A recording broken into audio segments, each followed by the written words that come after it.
Body Bags is an anthology horror film directed by John Carpenter and Tobe Hooper. It's a collection of 3 stories and a weird morgue assistant or something who plays around with dead bodies, like the crypt keeper.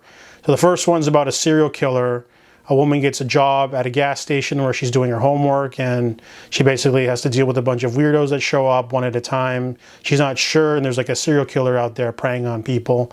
And then eventually she has a confrontation with the guy, obviously. This one's okay. It's pretty solid. Each of the segments are around 30 minutes, so you get enough time with each of them. And the first one is pretty solid and violent. It's simple. The second one is a hair transplant one gone wrong. Might have been the, what's the word? Might have been the influence for that Simpsons hair transplant short, Treehouse of Horror.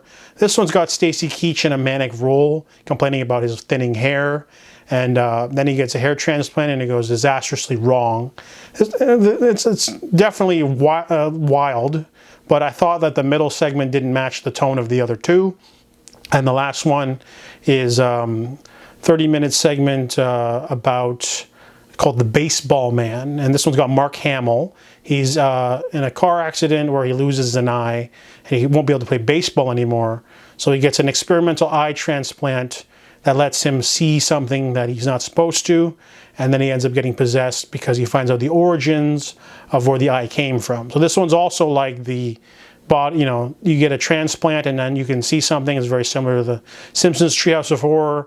But this one's a lot of fun. You know, Mark Hamill's overacting, and it has an interesting ending. But I kind of feel like the whole theme of a killer being in the first one and the last one, but not the middle, kind of gets ruined by the middle one's tone. But I guess if you do the middle one and hair transplant makes them evil or whatever, or cannibalistic, it's too similar to The Baseball Man. But either way, this is a fun little mix of different things. None of them stand out. I don't really have a favorite, to be honest. Maybe the first one or the last one. Maybe the last one. I like Mark Hamill.